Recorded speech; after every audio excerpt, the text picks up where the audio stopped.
Hey Booktube, Chelsea the Reading Outlaw here to do just a super quick currently reading video.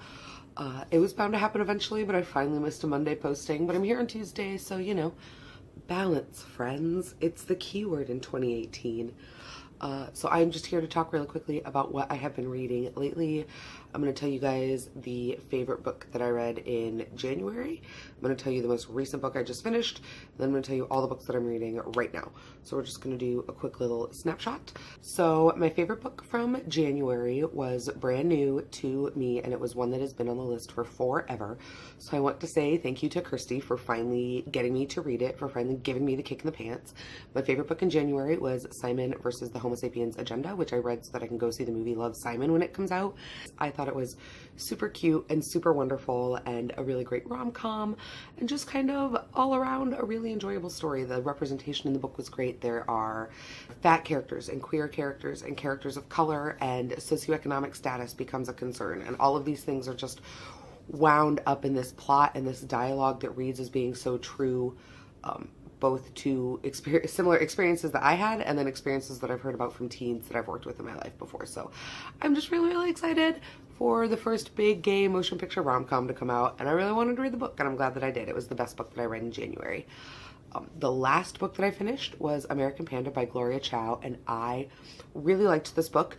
My only big problem with this book is that if you get like secondhand embarrassment or like medical squick, there are going to be parts of this book that don't work for you. It's not really a thing for me, but it was like a big enough caveat that I have to like mention it now when I talk about the book.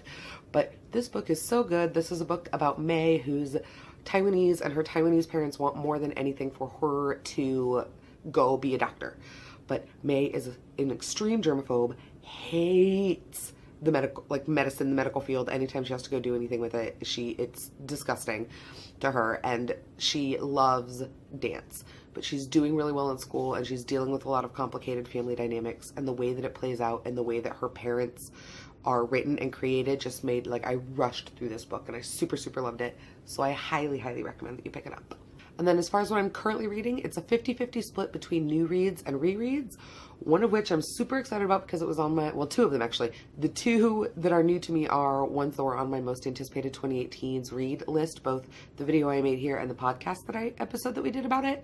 So the first one that I'm reading is Red Clocks by Lenny Zumas. This book is so creepy, but it's written with such detachment that it's a creeping creepiness, so I almost don't realize how disturbed I am until I put the book down, and then I'm like, so this is a near future kind of dystopian, almost like Handmaid's Tale-esque political state in which the personhood amendment has been adopted. So it has been legally determined that personhood starts at conception. So that has a huge effect on things like abortions, on things like in vitro and fertilizations. Because of that, adoption practices change so that you have to be married and straight, and all of those very realistically imaginable and de facto practices that sometimes occur now are then written into law.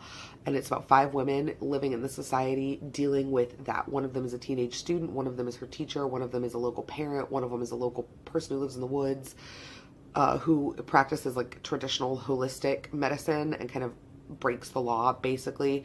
And there's one more that I'm forgetting, but it's about these 5 women and how their lives all interact together in this kind of future state where such a vital part of political personhood or political agency has been removed from over half the population.